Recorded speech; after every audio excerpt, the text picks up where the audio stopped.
If you're waiting to have money to feel successful, you've already lost the battle. I've observed a silent law that governs the lives of men, a law that isn't taught in school, but one that defines who fulfills their dreams and who watches them slowly fade away.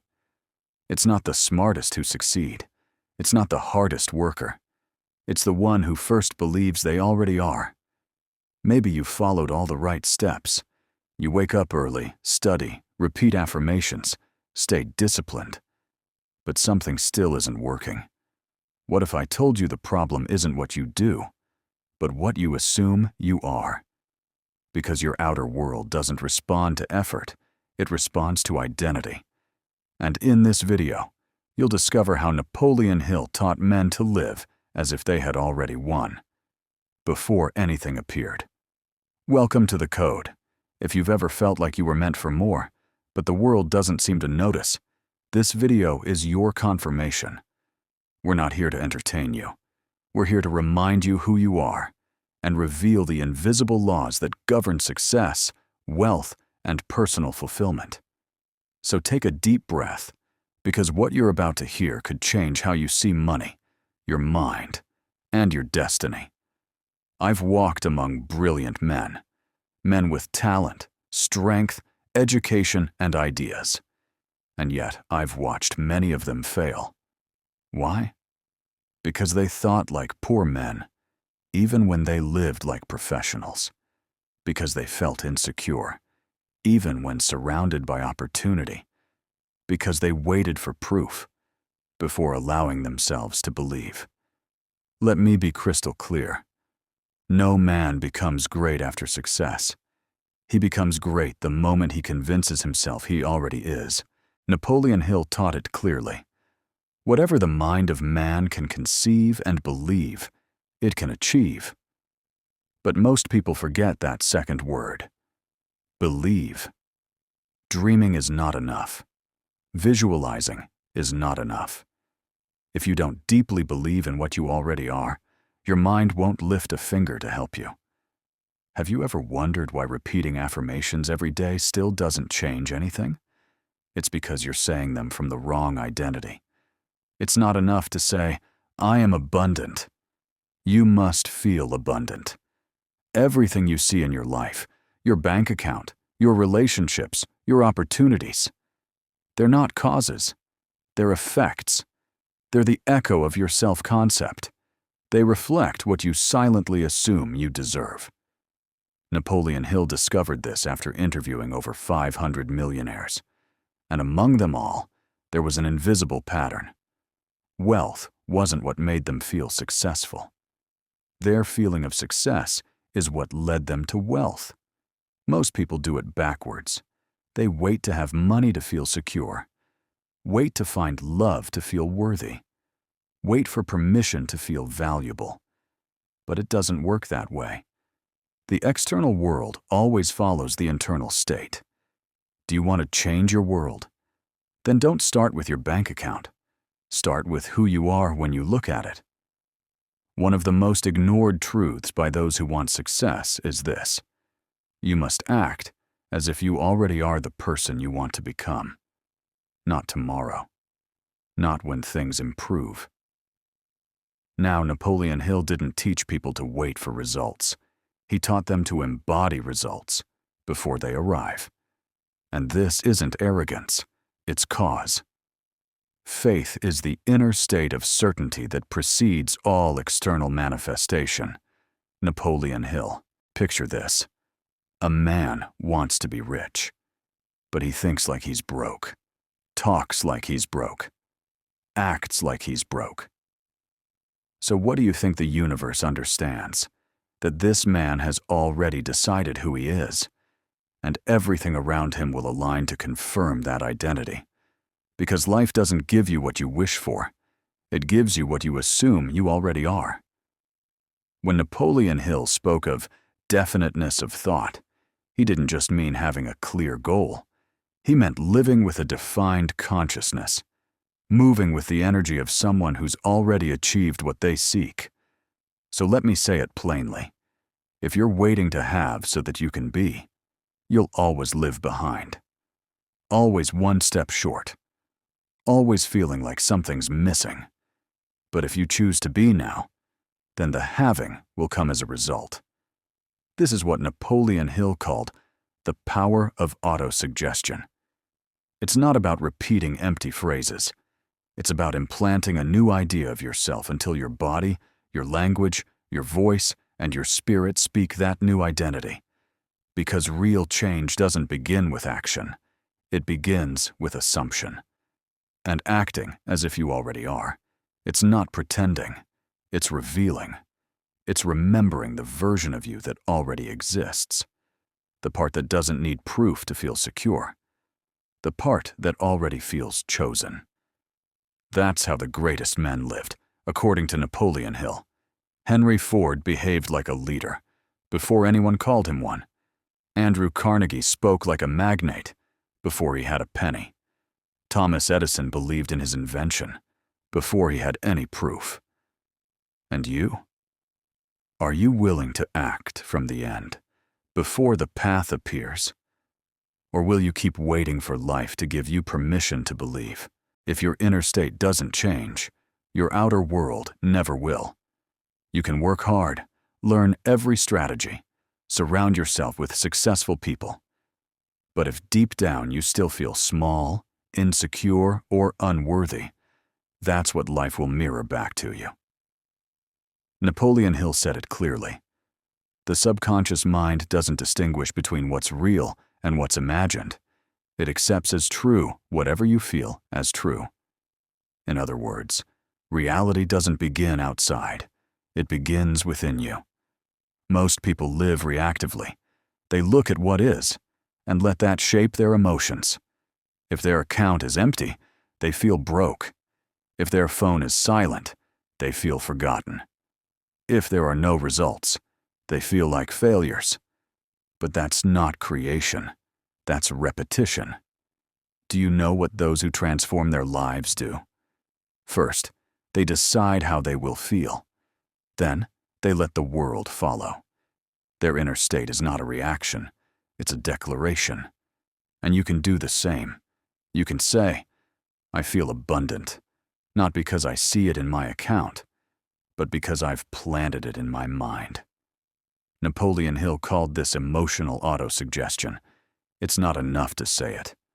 You must feel it. The subconscious is like soil. It doesn't care what seed you plant. It simply receives, cultivates, and delivers.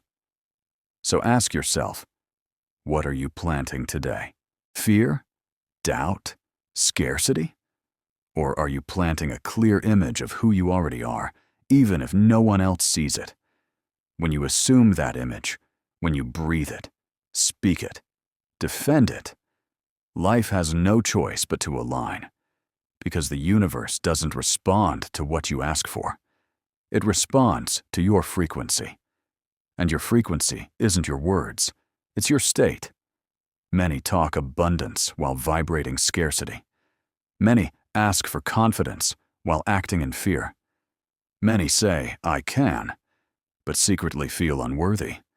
And that's what their world reflects, not out of punishment, but as a mirror. Napoleon Hill discovered that millionaires didn't become rich and then feel secure. They felt secure and then became rich. So the real question isn't, what do I want to achieve? It's, what state do I choose to live from? Because when you decide your state, you've already begun to change your destiny. Now you know. Your world won't change until your state changes. But the big question is, how do you assume a new identity? Napoleon Hill dedicated decades to answering this, and he discovered one profound truth. You become what you repeatedly think. Whatever you hold in your mind, with emotion, that is what you attract. So, the first step is not to act differently. The first step is to feel differently. And for that, you need two tools: autosuggestion and emotional repetition. What is autosuggestion? It's the conscious act of planting an image of yourself in your mind, until your subconscious believes it. And here's the secret. It's not just about repeating words. It's about feeling those words until your body believes them. You can say, "I am successful," 1,000 times. But if you say it from doubt, anxiety, or neediness, your mind will reject it. But if you close your eyes, breathe deeply, and imagine yourself walking with confidence, speaking with clarity, acting with certainty, that state begins to install itself. Napoleon Hill recommended doing this in the morning and right before sleep. Why? Because in those moments, your mind is open, receptive, moldable. And if, each night before sleep, instead of replaying your mistakes, you replay your fulfilled vision, your subconscious will work on it while you rest. You'll wake up differently. You'll move differently. And the world will begin to respond differently. The second tool is emotional repetition. It's not enough to do this once. It's not enough to do it only when you feel good. You must do it even when you doubt, even when nothing seems to change. Because persistence is what forges your new self. You're creating a new identity, not on the outside, but within. And everything external will inevitably follow that inner image. So ask yourself, who do I choose to be from this day forward? What emotions will I cultivate, even before I see results? Because that decision, repeated with intention and emotion, is what turns possibility into reality. There is a silent mistake made by millions every single day, a mistake that seems harmless, but secretly sabotages their dreams. And it is this: they wait to see results before they believe. They wait to see money in the bank to feel prosperous. Wait for success to feel secure. Wait for someone else to choose them to feel valuable. Let me tell you this directly. That wait is a trap. Napoleon Hill was clear. Belief in oneself is the starting point of all riches. He didn't say, "See it, then believe it." He said, "Believe it before you see it." Because if you live waiting for proof, your mind is silently declaring that you don't have it yet. And that declaration, though silent, is a command to your subconscious. And what does the subconscious do? It obeys and keeps everything you desire just out of reach. It's like telling the universe, "Give me first, and then I'll trust." But that's not how creation works. It works in reverse. You trust first. Then the universe responds. You decide your emotional state now, without evidence. And then the evidence arrives. As Napoleon Hill said, your faith is the foundation on which your reality is built. And if your faith is tied to appearances, you will never grow beyond what you can see. The world doesn't change just because you want it to. It changes because you decide to feel different, even when nothing looks different. That's where your true power lies, in not needing the mirror to smile before you smile at it. Because when you shift your inner world, the reflection will adjust, sooner or later. This is the mistake good, disciplined, dream-driven people make. They want visible results before adopting the invisible identity. But identity always comes first. So let me ask you, with total honesty, are you willing to live as if you already have it, even if no one else sees it yet? Or will you keep waiting for the world to confirm what you haven't yet decided to believe?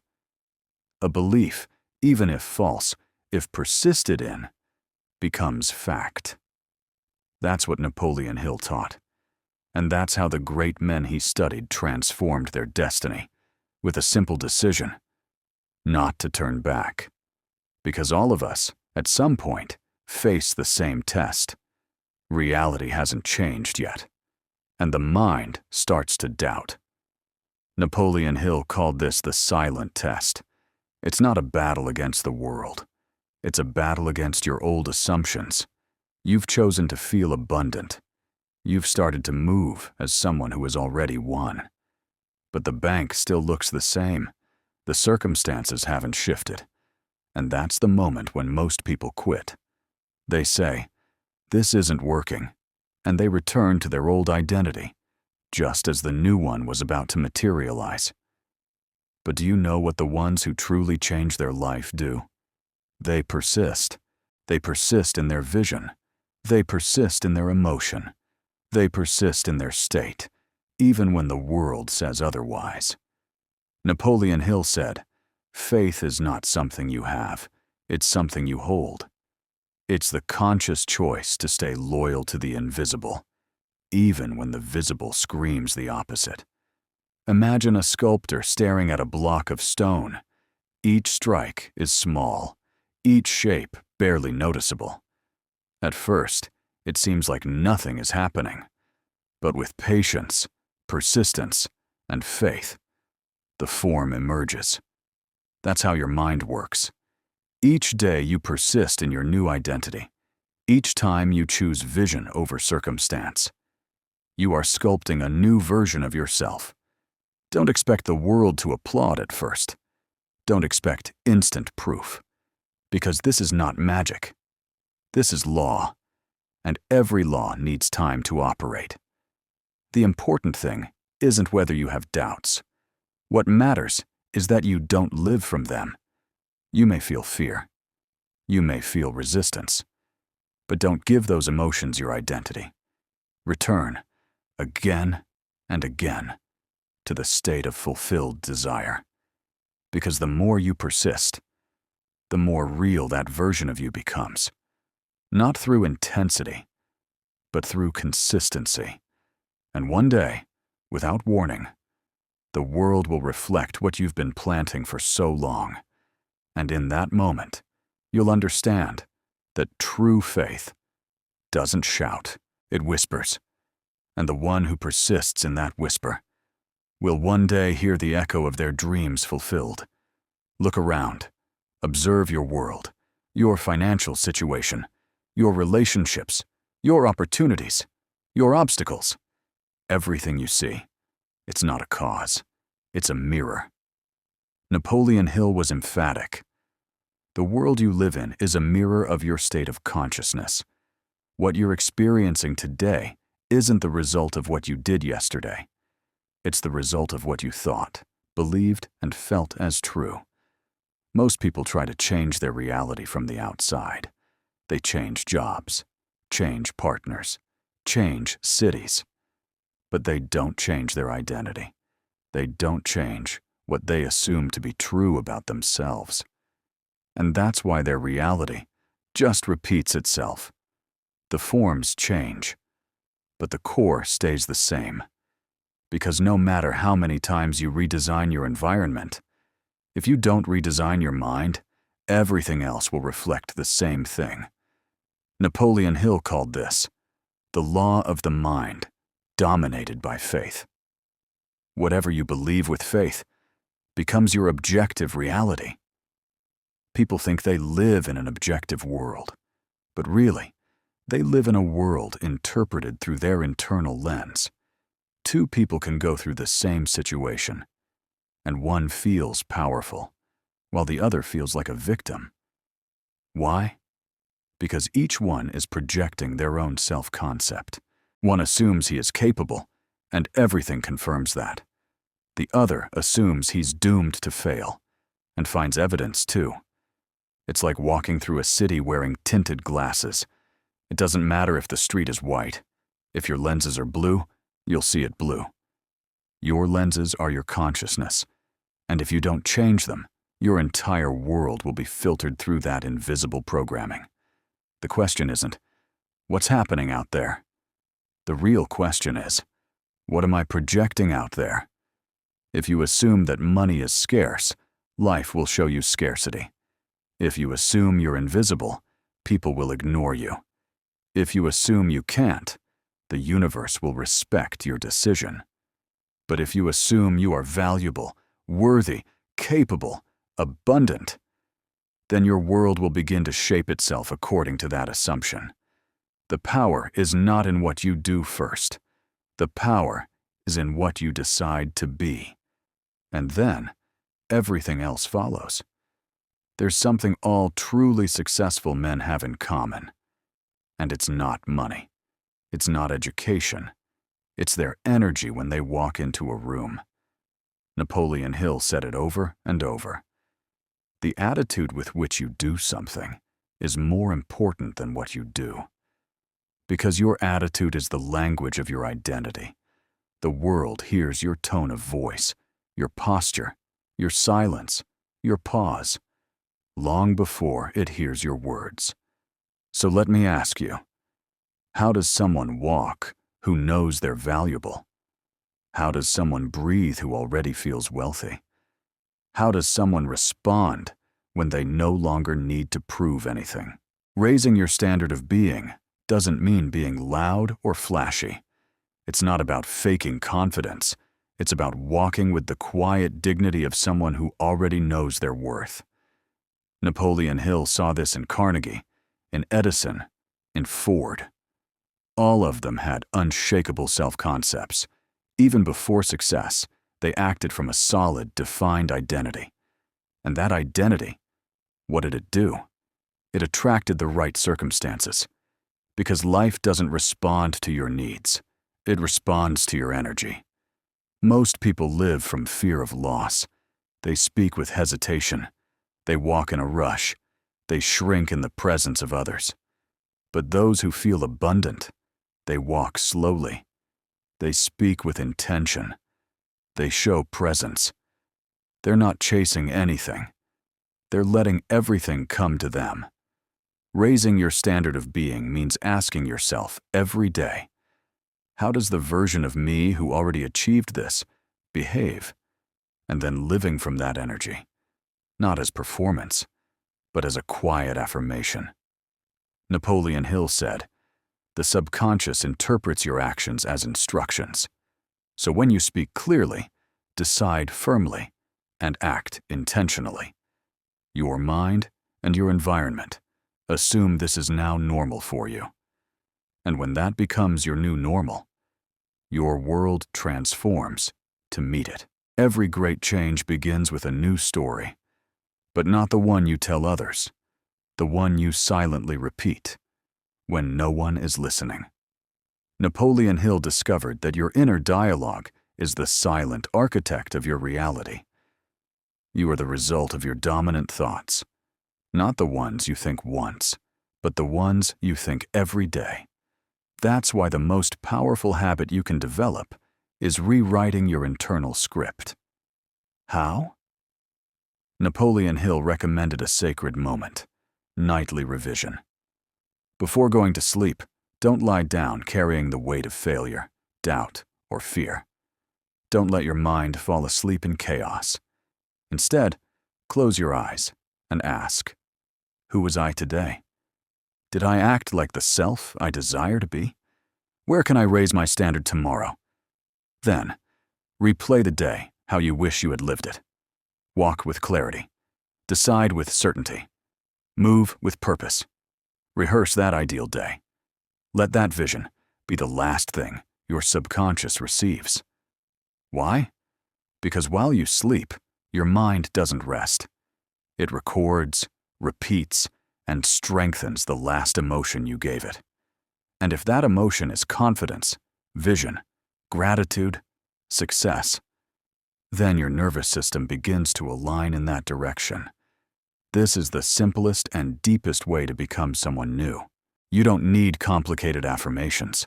You don't need elaborate rituals. You just need to repeat the emotion of your new identity until your body recognizes it as home. Because in the end, you don't attract what you want. You attract what you're willing to feel is true. Rewrite your script each night, not as an act of denial, but as an act of creation. Because if you don't rewrite your mind, the world will do it for you. And trust me, the story the world wants to give you looks nothing like the destiny you deserve. If something inside you woke up during this message, if a part of you remembered that you were created for something greater, then don't ignore it. Answer it. Because now you know. You're not waiting for results. You're embodying the cause. Your identity is the seed. Your emotion is the water. And persistence is the light that makes the invisible become visible. Napoleon Hill said it clearly. Nothing can stop a man who has convinced himself of who he is. So when this video ends, walk as if you've already won. Speak as if it's already done. Decide as if life is conspiring in your favor. Because this isn't about pretending, it's about remembering. Remember who you already are in the invisible. And live from that, without asking permission. If this message resonated with you, subscribe to the channel. But don't do it for us. Do it for you. Because here, we remind you of your power. Because here, we help you become the version of you that no longer waits, that already is. And before you leave, don't leave without applying this, because knowing it won't change your life. Living it will.